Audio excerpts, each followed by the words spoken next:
안녕하세요. EBS 전속교사 오승입니다. 반갑습니다.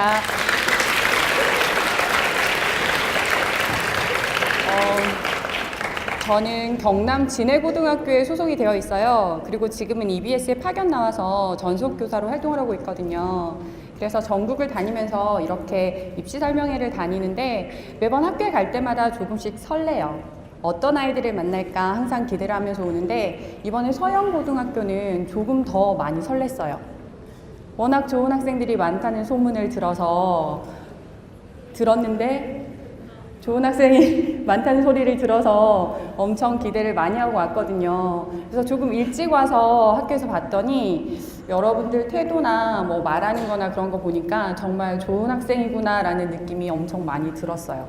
그래서 기분 좋은 상태로 같이 강의를 할 수 있을 거라고 생각을 합니다. 지금까지는요, 저희가 고등학교 3학년을 대상으로 강의를 했었어요. 이런 강의를 하러 다녔었거든요. 근데 매번 학생들에게 늦지 않았다라고 말을 했지만 속으로는 미안, 조금 늦은 것 같아 이런 마음을 조금 가지고 있었어요. 그래서 지금 이 시기에 1, 2학년들을 대상으로 강의를 하면 뭐 1학년 입장에서는 조금 빠르다라고 생각하는, 여기 혹시 1학년도 있나요? 1학년은 없어요? 2학년들만 있어요? 그러면 아주 적절한 시기에 우리 같은 강의를 들을 수 있을 거라고 듣는 거라고 생각을 합니다. 여러분들이 어느 정도 약간의 긴장감을 가지고, 그리고 또 너무 긴장하지 않아도 될 만큼 여유 있는 시간을 가지고 있기 때문에 오늘 이 자리에서 강의를 듣고 여러분들이 많은 것을 가지고 갈 수 있기를 바랍니다. 여러분들 아마 지금 좀 불안한 마음이 좀 있죠? 어떻게 해야 되는지도 궁금하고 내가 지금까지 잘 해왔나 궁금하기도 할 거고 그럴 거라고 생각을 해요. 근데 저도 생각을 해보면 선배들 입시 수능 치는 날 응원을 하러 갔다가 정말 마음을 굳게 먹습니다. 내가 이제 수험생이야. 그래서 그날 정말 열심히 놀고 집에 들어가죠. 그 다음 날부터 열심히 하려고. 지금도 조금 후회가 돼요. 그날 놀지 않았더라면. 그런 생각을 종종 하고 있습니다. 그럼 여러분들도 지금 뭘 준비를 해야 될까, 어떻게 해야 될까 많이 궁금할 거예요. 근데 입시에 대해서 한번 생각을 해보면요, 이렇게 나눠볼 수 있잖아요. 우리 모두들 수시 아니면 정시로 대학을 가죠. 예전에는 수시 전형이 엄청 많았어요. 복잡하게.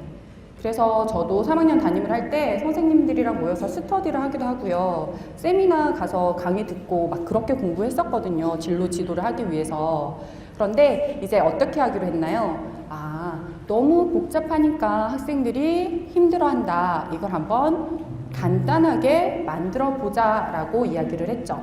그래서 정리를 해보면 이런데 얘를 다시 정리해보면 이렇게 나눠버릴 수 있어요. 그래서 수시 전형 4개, 수시 부분만 보면 수시 전형 4개로 나눠볼 수 있죠. 정시는 당연히 뭐로 가는 거죠? 수능으로 가는 거고, 수시는 뭐랑 뭐가 주축이 되는 거예요? 내신과 수능이 주축이 되는 거죠. 그죠? 정말 내신이 좋아서 선생님 저는 타의 추종을 불허할 만큼 다 1등급이에요 라고 하는 학생을 제외하고는 수능을 다 쳐야 합니다. 알고 있죠? 그래서 우리는 내신도 그리고 수능도 모두 다 열심히 준비해야 합니다. 네, 미안한 말씀이지만 둘 다 열심히 해야 돼요. 내신 같은 경우에는 사실 선생님이 더 이야기해 줄 게 없죠. 뭘 제일 열심히 해야 되나요? 수업 시간에 집중해서 들어야 되는 거죠. 왜? 출제자가 학교 선생님이시니까. 제 친구 중에는 어떤 친구가 있었냐면 그 친구는 이과 1등이었어요. 이과 1등 친구인데 같이 도서관에 가서 공부를 하는데요. 공책을 이렇게 막 그냥 보고 있는 거예요. 야, 너 왜 공부 안 해? 그러니까 공부를 하고 있대요. 저는 막 쓰면서 공부하는 스타일이거든요. 정리도 해보고 제대로 썼는지 안 썼는지 확인도 해보고 이렇게 공부하는 스타일인데 걔는 그냥 공책을 막 보고 있는 거예요. 그러면서 하는 얘기가 그 친구는 노트에 필기된 걸 보면 선생님 말씀이 막 기억이 난대요. 막 들린대요. 이상한 친구가 아니고 노트를 보면 그 당시에 선생님이 하신 말씀이 귀에서 이렇게 들린대요. 그 말은 그만큼 집중을 했다라는 이야기겠죠. 그 순간이 기억이 날 만큼. 물론 우리가 그 정도까지는 아니더라도 적어도 노트를 봤을 때 내가 이걸 언제 썼지? 이 정도가 되면 안 되는, 그죠? 그런 경험 많이 해봤죠, 모두들. 안 해봤나요? 선생님 해봤나요? 선생님 그런 경험 해봤는데 보고 선생님이 하신 말씀이 새록새록 생각이 날 만큼 수업 시간에 집중해서 들으셔야 됩니다. 자, 그 이외에는요, 우리가 수시 전형을 준비한다고 보았을 때 학생부 교과 전형은 내신과 수능으로만 정리가 되는 부분이고요. 그리고 학생부 종합 같은 경우에는 내신 플러스 수능 플러스 뭐가 있나요? 서류. 이 서류라는 게 뭘 뜻해요? 자기소개서라든지 추천서 같은 것들을 뜻하겠죠. 그리고 학생부에서 성적이 아닌 다른 부분에 해당하는 것들, 그런 것들까지 잘 준비를 하면 여기 학생부 종합 전형으로 갈 수가 있죠. 그리고 논술을 잘하는 학생들은 논술 전형으로 갈 수도 있고요. 또는 실기, 적성, 면접 이런 쪽으로 준비해서 대학을 가는 학생들도 있을 겁니다. 자, 그러면요, 여러분들이 가장 지금 해야 할 것은 무엇이냐면 공부도 공부지만 우리는 방향을 가지고 공부를 해야 되거든요. 선생님이 여러분 시기에 했던 건 뭐냐면 수능 시험지를 정말 수능 시험 치는 것처럼 풀어봤어요. 기출 문제집을. 왜냐하면 내가 그걸 함으로써 내 위치를 알 수 있고 내가 무엇을 해야 하는지를 알 수 있기 때문이에요. 근데 여러분들은 지금 모의고사 치고 있잖아요. 수능이 어떤 식으로 나오는지 알고 있잖아요. 근데 저희 때는 고등학교 1, 2학년 때 모의고사를 치지 않았어요. 좋겠죠. 좋았겠죠. 야간 자율학습도 안 했어요. 좋았겠죠. 근데 별로 안 좋았어요. 다른 친구들은, 다른 학교 친구들은 하니까. 그래서 그 수능에 대한 감각이 없었기 때문에 제가 제일 먼저 했던 것은 내가 가야 하는 것이 어떤 곳인가, 내가 이뤄내야 하는 부분이 어디까지인가를 파악하기 위해서 하루 날을 잡아서 도서관에 가서 시간을 재고 정말 이런 귀마개를 하고 아무한테도 방해를 받지 않는 상황에서 시험을 한번 쳐봤어요. 그런데 여러분들은 지금 시험은 어떤 식으로 나오는지 알고 있기 때문에 준비해야 될 것이 이겁니다. 이게 뭐냐면 고등학교 3학년 교실에 8월 달에 여러분들이 볼 수 있는 쪽지예요. 보이세요? 좀 잘 안 보이나요? 무엇을 쓰라고 되어 있냐면 지원 대학, 지원 학과, 그리고 전형명, 모집 인원, 나의 내신 등급, 작년도 합격 평균, 그리고 전형 방법, 수능 최저 기준 등등과 같이 여러분들이 가고자 하는 대학에 대한 정보를 적는 거예요. 보통 이 작업을 8월달 수시 원서를 쓰기 전에 작업을 하는데 저는 여러분들이 지금 준비하기를 권유합니다. 아마 많이 도움이 될 거예요. 그때 가서 이런 학생들 많거든요. 선생님, 저는 이과는 충분히 갈 수 있을 거라고 생각했는데 아니에요 라는, 또는 이 두 전형이 겹쳐가지고 둘 중에 하나를 써야 되는데 너무 고민돼요. 그제 와서 걱정을 하면 늦는다라는 거죠. 여러분들은 지금 이것들을 작성을 해보셔야 돼요. 내가 가고자 하는 대학, 극과에서 어떠한 전형으로 몇 명을 뽑는지, 그 전형은 어떤 식으로 준비를 해야 되는지, 내가 부족한 점이 어느 것인지, 내가 노력을 하면 갈 수 있는 곳인지, 그걸 지금 어느 정도 파악을 해 놓으셔야 된다는 겁니다. 아까 선생님 얘기했잖아요. 전형이 간소화되었어요. 하지만 각 학교마다 조금씩 전형이 다르다고요. 예를 들면 어떤 데는 어떻게 해요? 전 학년을 100으로 보는 경우도 있고, 어떤 데는 3학년 1학기를 많이 보는 데도 있고, 내가 어느 학과에 더 유리한지, 어떤 전형에 더 유리한지 지금 먼저 파악을 해 놓으셔야 된다는 겁니다. 그럼 이런 정보들을 어디서 얻을 수 있을까요? 어디 가면 이런 정보들이 있을까요? 이 칸을 채워 넣을 수 있을까요? 내가 가고자 하는 대학이나 학과 같은 경우야 내 머릿속에서 나오는 거지만 나머지들, 전년도 합격 평균, 모집 요강 등은 어디에 있을까요? 각 학교에 있는 입학처에 가면 있어요. 입학처에 가면 모집 요강이라는 파일이 있습니다.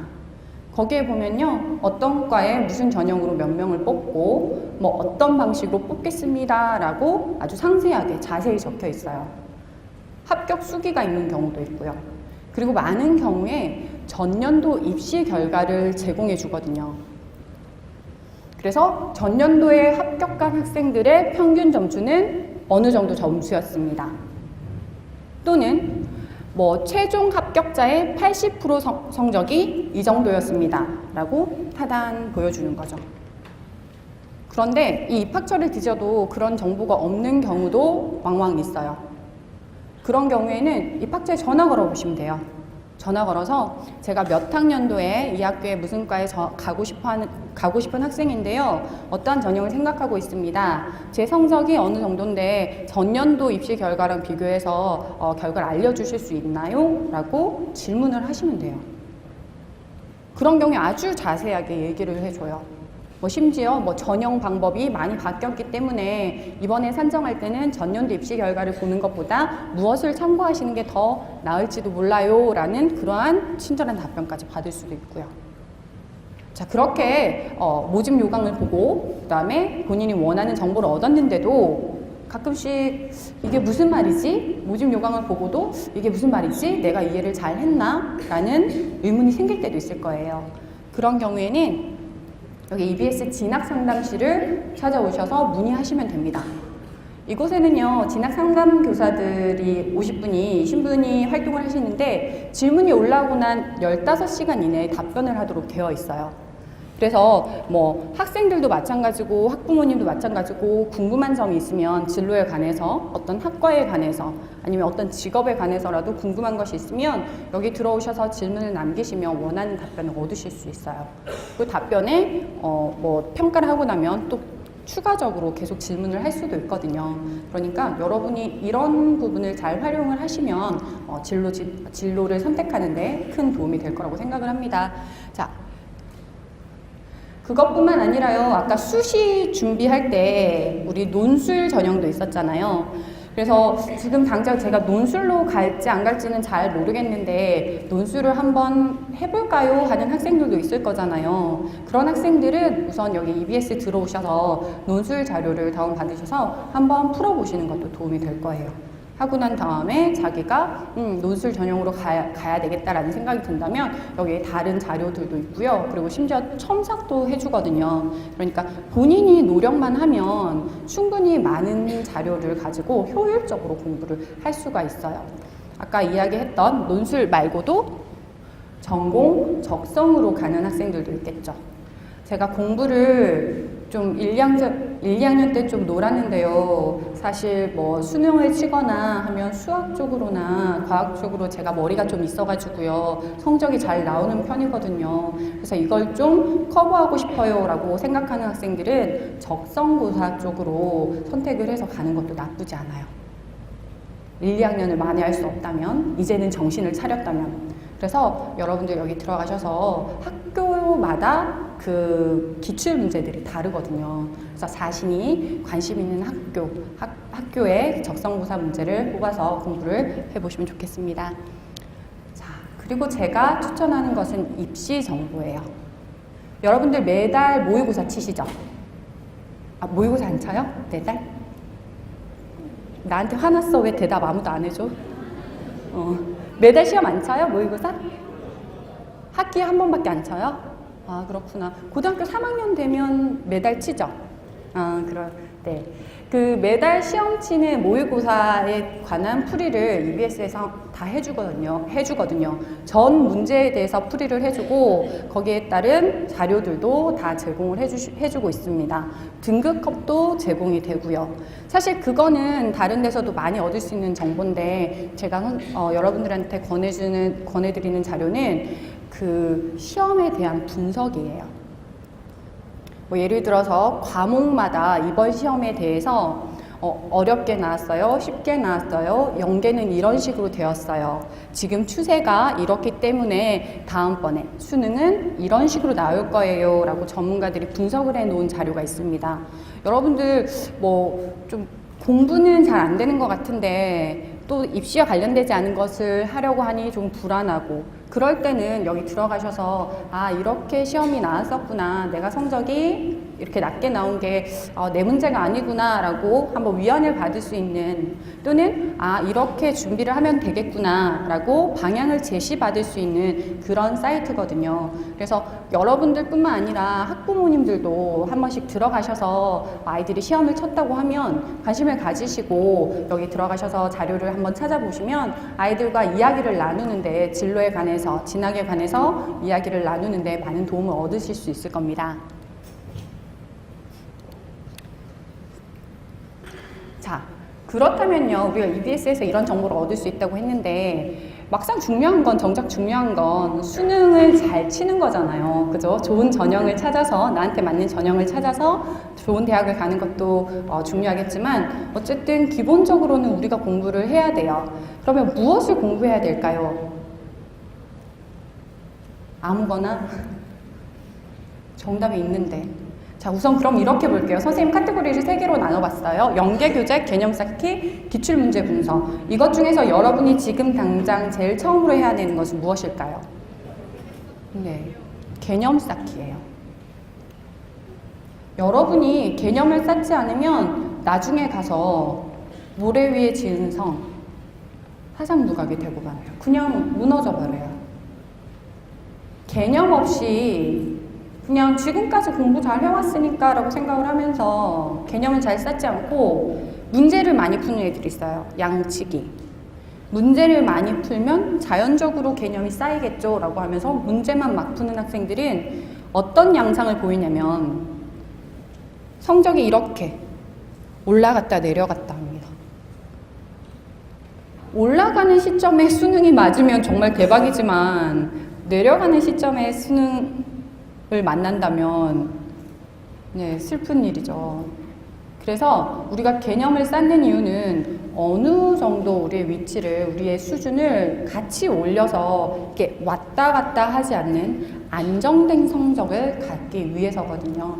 그래서 여러분들이 개념을 지금 쌓기 위해서 지금까지 학교 내신 준비도 많이 했을 거지만 여러분들이 들으실 수 있는 강좌를 추천하자면 기본 개념이라는 강좌를 추천할게요. 12월부터는 여러분들 아마 고3 대비해서 개념 강의를 선택해서 듣기는 할 거예요. 그런데 그 전에 12월이 되기 전에 여러분들이 지금 준비를 하고자 한다면 기본 개념이라는 2학년 대상으로 한 개념 강좌를 선택해서 들으시면 나중에 3학년 개념 강좌를 들으실 때 잘 연계가 돼서 들으실 수 있을 거예요. 또 2학년 대상으로 하는 강의가 또 있죠. 올림포스라는 강의가 있습니다. 이 강의는 개념도 있고요. 문제풀이도 있어요. 그래서 본인이 조금 집중적으로 해야 되는 과목이 있다라고 한다면 올림포스까지 준비해서 공부를 하시면 내년을 준비하는데 큰 도움이 될 겁니다. 그런데 이런 친구들도 있잖아요. 선생님 1, 2학년 때 조금 놀았거든요.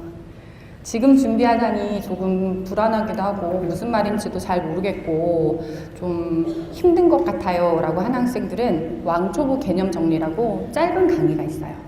이것부터 시작을 하시면 조금 더 다음으로 넘어가는데 디딤돌이 될 수 있는 그런 강의예요.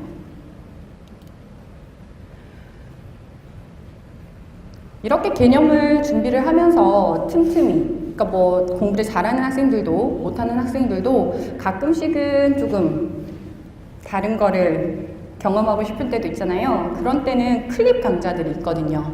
국어, 영어, 수학, 뭐 사탐, 가탐도 마찬가지고 3분에서 5분으로 영상 자료들이 있어요. 근데 이것들이 모든 것들이 그 교과와 관련된 것들이에요. 예를 들면 뭐 3분 그래머 같은 경우에는 뭐 언제는 ing를 쓰고 언제는 pp를 쓸까 뭐 이런 것들 있잖아요. 우리가 시험 쳤을 때 문법 문제로 나오는 것들, 언제 동사 원형을 쓰고 언제 ing를 쓰는가, pp를 쓰는가 이런 것들에 관해서 영상으로 제공이 되어 있기 때문에 재미있게 지루하지 않게 여러분들이 그런 정보들을 잘 얻으실 수 있을 겁니다.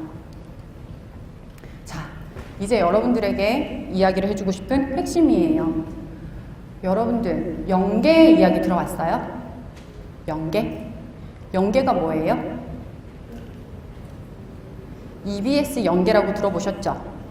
몇 프로 한다고, 수능에 몇 프로 EBS 교재에 나오는 문제를 낸대요? 70%를 낸대요.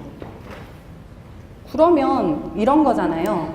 선생님이 시험 문제를, 수학 문제를 한 100문제를 탁 던져주고, 얘들아 여기서 내가 20문제를 그대로 낼게. 중간고사에 5문제는 새로운 문제고 20문제는 숫자만 바꾸고 여기 있는 개념 그대로 낼 거야 라고 한다면 여러분들 그 100문제 푸시겠어요? 안 푸시겠어요? 풀어야죠. 그거는 나 자신에 대한 예의죠. 그죠? 당연히 여기서 나온다는데 여기 안 나오는 5문제는 뭐 내 기본 실력으로 푼다고 해도 다른 공부를 하는 것보다는 당연히 선생님이 낸다고 한 그 문제들을 푸는 게 훨씬 더 도움이 될 겁니다. 그거예요. EBS 교재에서 수능 문제를 낼 거야 라고 이야기를 하고 있는 거예요. 그럼 EBS 교재 연계 교재는 어떤 것들이 있나요? 수능, 특강, 수능, 완성, 인터넷, 수능이 있죠. 여기에 고교 영어 듣기까지 각 과목마다 해당되는 교재들을 꼭 공부를 하셔야 돼요. 그래서 제가 여러분들한테 커리큘럼을 짜주자면 이렇게 준비하시면 됩니다. 우선 12월부터 개념 다지기 하셔야 돼요. 3학년 교재가 나오니까. 조금 전에 선생님이 얘기해줬던 뭐 기본 개념이라든지 뭐 왕초보라든지 올림포스 같은 경우는 지금 준비를 하는 거예요. 지금 여러분이 3학년이 되기 전까지 3학년들 수능 치기 전까지 여러분들이 준비하는 거고, 이제부터는 12월이 오면 여러분들을 대상으로 수능 준비를 하는 커리가 시작되거든요. 그래서 12월부터 개념 교재를 같이 강의를 들으시면 됩니다. 그 이후에요, 한 3월부터는 수능 특강을 통해서 수능 유형을 다지셔야 돼요. 아마 학교에서 교재로도, 학교 수업 교재로도 사용을 하실 거예요. 그러면 중간고사, 기말고사 준비하면서 같이 꼼꼼하게 보면 아마 수능까지 같이, 내신과 수능을 같이 대비하실 수 있을 거예요. 그 이후에는 수능 완성을 통해서 실전 연습을 하시고요. 그리고 그 이후에 9월부터는 여러분들 원서 다 쓰고 난 다음에는 최종 점검, 마무리, 봉투형 모의고사 등을 통해서 이제 내가 지금까지 해온 것을 정리하시면 됩니다. 이렇게 큰 틀을 짜놓고 내가 여기에 맞춰가지고 부족한 부분들 조금씩 보완을 하면서 공부를 하시면 정말 수능 치러 가는 자리에서 그렇게 불안하지 않게 난 잘할 수 있을 거야 라는 자신감을 가지고 수능장에 들어가실 수 있을 거예요. 자, 이거는요 뭐냐면 그런 거죠. 선생님이 얘들아 시험이 이렇게 나온대, 연계교재에서 나온대 라고 얘기를 했는데 정말요? 정말 그렇게 나와요? 얼마나 비슷하길래요? 라고 물어보는 학생들이 있을 거예요. 그래서 선생님 준비를 했어요. 어때요? 저쪽에 있는 문제가요, 수능 문제고요. 이쪽에 있는 문제가 수능 완성 문제예요. 똑같은 문제죠. 지금 설마 선생님 그래프가 뒤집혀서 다른 문제예요? 라고 하는 학생은 아마 수학 선생님한테 매매 맞을지도 몰라요. 무슨 말인지 알죠? 선생님도 이과가 아니라서 잘은 모르지만 이 문제는 확률 밀도 함수를 구하는 문제라서 뭐 더하는 면적이 1이면 1이다라는 개념을 알고 있으면 풀 수 있는 문제라면서요. 그래서 그래프가 뒤집혀도 똑같은 문제다라고 수학 선생님을 여러분께 여쭤봐서 확인을 받았어요. 맞죠? 지금 무슨 말인지 모르면 안 돼요. 무슨 말인지 알죠? 그죠? 그래서 이런 식으로 나온다고요. 그러면 내가 이 개념을 잘 공부를 해놨다면 수능에서 저 문제를 보았을 때 모르는 문제다 라는 건 말도 안 되는 거고, 그죠? 그럼 또 다른 과목은 어떨까요? 생명과학 문제예요. 어때요? 혈액순환 경로를 물어보는 문제예요. 물론 문제 유형은 약간 달라요. 하지만 물어보는 게 똑같아요. 이에 대한 설명으로 옳은 것은 이라고 물어봤었고요. 연계교재에서는. 수능에서는 뭐라고 물어봤어요? 있는 대로 옳은 것을 있는 대로 고른 것은 이라고 물어봤어요. 그런데 내가 이렇게 혈액순환 경로에 대한 문제를 풀고 혈액순환 경로에 대한 개념을 쫙 다 잡아놨다 라고 하면 문제가 어떤 식으로 나오더라도 혈액순환 경로에 관해서 물어보는 문제이기 때문에 수능에서 충분히 맞출 수 있다라는 거죠. 화학도 마찬가지. 자, 갑자기 웅성웅성하죠, 그죠? 똑같은 문제인 것 같은데, 그죠? 타단! 어때요?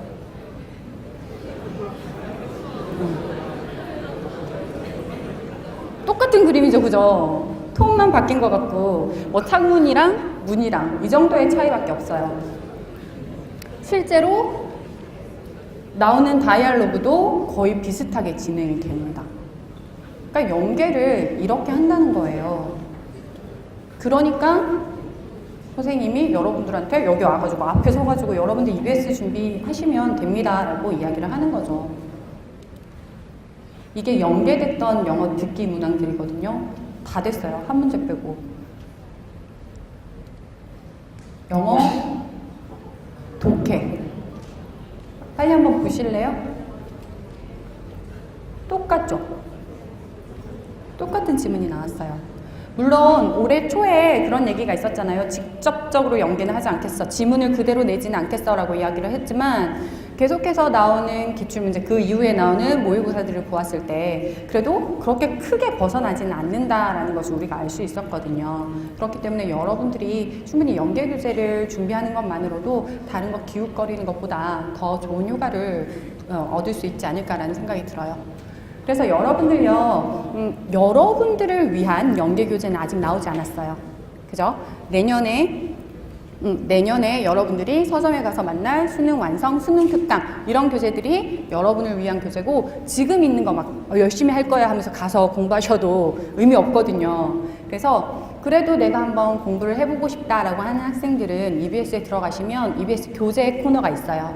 거기 들어가셔서 다운 받으시고 그거 가지고 공부를 조금 하셔도 무방합니다. 자, 그럼 연계는 그렇게 하고 나머지들 어떻게 공부해야 될까요? 70%는 연계지만 나머지 연계되지 않는 것도 있어요. 그런 것들은 우리가 알아서 공부를 해야 되겠죠. 알아서 공부를 하는데 이것저것 아무거나 하는 게 아니라 우리는 핵심을 공부하면 됩니다. 그럼 핵심은 어떻게 알 수 있을까요? 선생님이 강조하시는 거. 네, 내신을 준비할 때는 가르치시는 선생님께서 강조하시는 부분을 확인하시면 돼요. 그런데 수능 같은 경우에는 우리가 어떻게 준비를 할 수 있을까요? 자, 그러면 문제를 내는 사람의 마음을 보자고요. 여러분들이 시험 문제를 내는 사람이에요. 특히 수능을 내는 사람이라고 할게요. 수능 출제자라고 해볼게요. 수능 출제자라면 어떤 문제를 낼 것 같아요? 어려운 거? 애들 다 틀리게? 좌절을 맛보게 하겠어? 아니죠. 수능 우리가 출제를 하는 이유는 좋은 아이들을 뽑기 위해서도 있지만 가장 기본이 뭐예요? 고등학교 시절을 잘 보낸 학생들은 무난히 풀 수 있는 문제를 내겠습니다잖아요. 그죠? 공부를 열심히 한 학생들은 잘 맞출 수 있게 중요한 내용을 내겠습니다예요. 정말 아이들이 모를 만한 것, 틀릴 만한 거를 골라서 낼 거예요가 아니고 학생들이 고등학교를 졸업하면서 알아야 할 내용들을 내겠습니다예요. 선생님의 마음은. 그렇기 때문에 중요한 걸 공부하면 되는구나. 중요한 건 반복해서 나온 거다라고 생각을 하시면 돼요.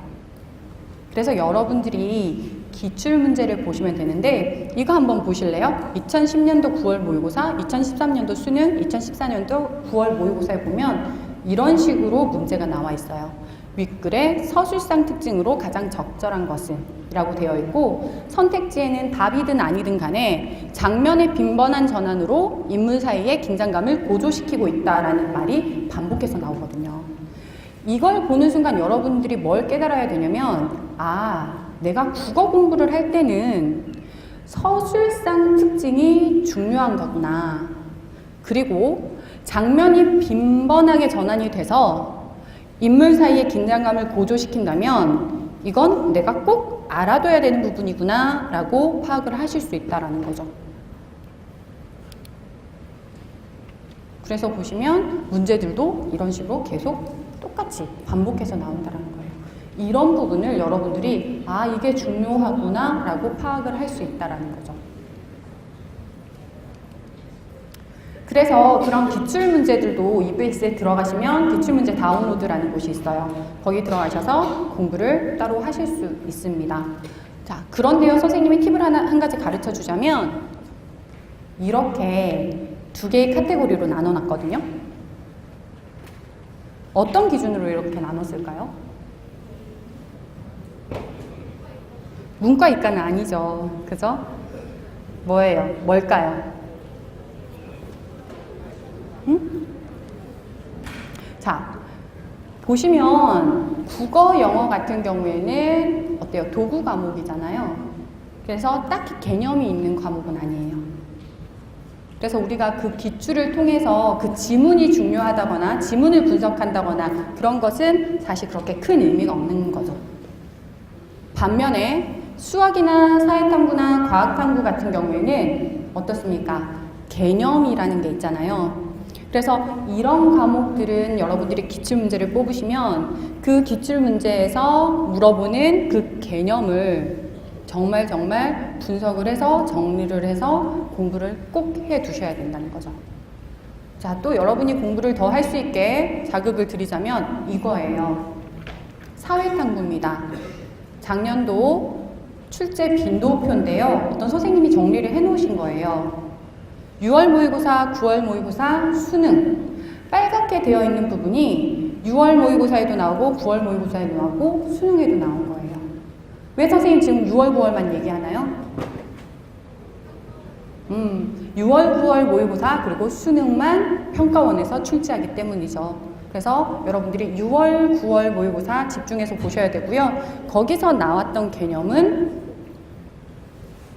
많은 경우 수능에서 또 볼 수 있다는 걸 명심한다면 여러분들이 그걸 가지고 어떻게 공부를 해야 될지 감을 잡으실 수 있을 겁니다.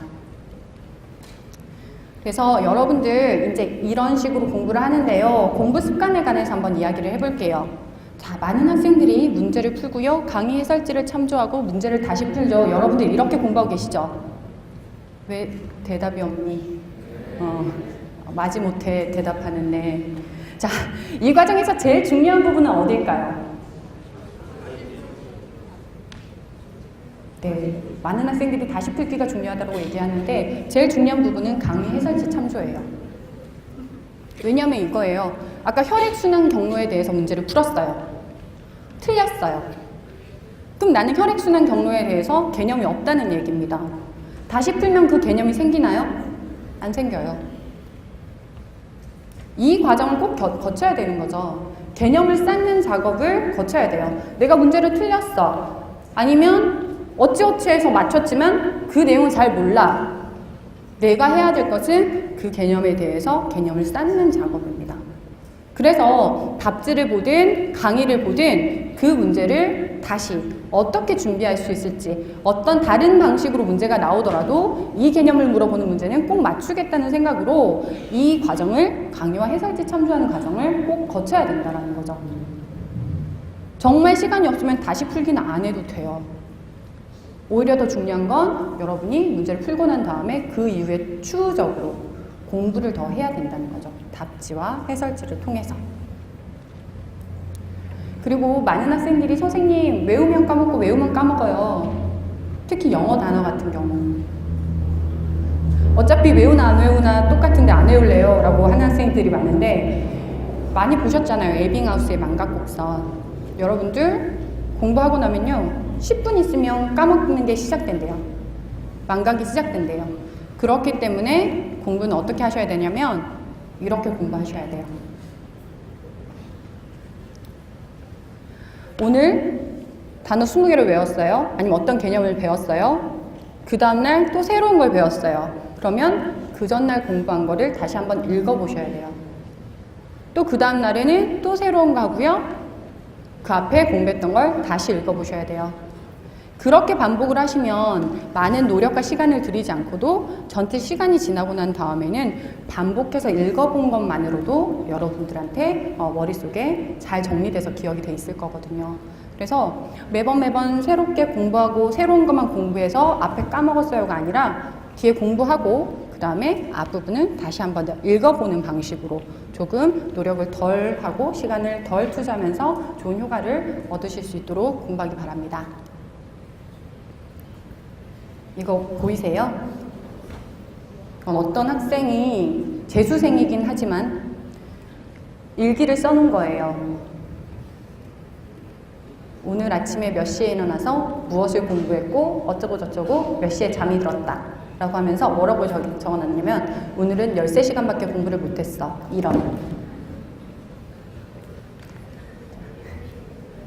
자, 이 친구는 서울대를 갔어요. 네, 서울대가 목표는 아니지만 어쨌든 그렇게 공부를 해서 자기가 원하는 대학교에 갔어요. 여러분들 잘 생각해 보세요. 본인은 난 어떤가? 난 얼만큼 공부를 하고 있는가? 최선을 다해서 하고 있는 거 맞죠? 그죠 웃죠? 이 사람 누구예요? 우리 친구들 공부 너무 열심히 했는구나. TV 안 보는구나. 피아니스트 조성진 씨죠. 이분이 쇼팽 콩쿠르에서 1위를 했어요. 그래서 확 찬사를 하잖아요. 일본에 있는 기자가 뭐라고 이야기했냐면 조성진의 연주를 듣고 난 다음에 다른 아이들은 고등학생들 같았고 조성진만 대학생 같았다. 그 정도로 다른 사람들이랑 차이가 나게 연주를 잘했다라고 해요. 근데 이 사람의 인터뷰를 들어보면요, 뭐라고 이야기하냐면 자기는 사실 상에는 연연하지 않는 스타일인데 한국에서 뭘 하려면 아무래도 그런 순위 같은 게 필요하기 때문에 준비를 했다라는 인터뷰를 제가 얼핏 봤어요. 그래서 자기가 준비를 어떻게 했냐면 핸드폰을 없앴대요. 핸드폰을 없애고 계속 유럽 곳곳을 다니면서 내가 쇼팽이다라고 생각을 하면서 그렇게 몇 달을 살았대요. 내가 쇼팽이 된 기분으로 길도 걷고 박물관도 가보고 도서관도 가보고 쇼팽이라면 어떻게 느꼈을까, 어떻게 표현했을까를 계속 고민을 하면서 피아노를 치면서 그렇게 시간을 보내서 결국에 콩쿠르에서 1등을 한 거죠. 잘 생각을 해보세요. 여러분도 어찌되었건 지금 이 자리에 있는 이유는 수능을 쳐서 대학을 가기 위한 거잖아요. 가고 싶은 대학과 가고 싶은 과는 다들 다르겠지만 어쨌든 내가 가고자 하는 대학은 내 성적보다 사실 낮은 대학은 아닐 거예요. 솔직하게 이야기해서. 그죠? 그러면 내가 거기까지 가기 위해서 내가 원하는 학교에 가기 위해서 정말 저 사람처럼 핸드폰도 없애고 쇼팽이 된 기분으로 수능을 치는 수험자가 된 마음으로 여러분들이 1년을 준비하셨으면 좋겠어요. 시험은요, 쉽게 나온다라고 이야기를 했어요. 근데 쉬운 학생도 있을 거고 어려운 학생들도 있을 거예요. 여러분들이 1년 동안 어떻게 준비했는가에 따라서 그 수험장에서 시험에 대해서 느끼는 체감 난이도는 다 다를 거라고요. 제가 여러분들한테 꼭 드리고 싶은 말씀은 무엇이냐면 다 같이 모두에게 주어진 1년이잖아요. 시간은 어떻게든 지날 거예요. 여러분들은 시간이 지나서 3학년 배정을 받고 수시 원서를 쓰고요. 그리고 수능 준비를 해서 어떤 대학을 갈 거라고요. 그런데 여러분들 이렇게 생각해 보세요. 수능장을 나오면서 어떤 성적이 나오더라도 내가 정말 후회 없이 1년을 보냈구나. 내가 집에 가서 엄마한테 미안한 마음이 안 들겠구나. 라는 그런 감정을 느낄 수 있도록 1년 동안 준비하신다면 여러분들 아마 좋은 결과 얻으실 수 있을 겁니다. 지금까지 EBS 활용법에 관해서 설명드렸고요. 강의 잘 들어주셔서 감사합니다. 좋은 대학 가시기 바랍니다.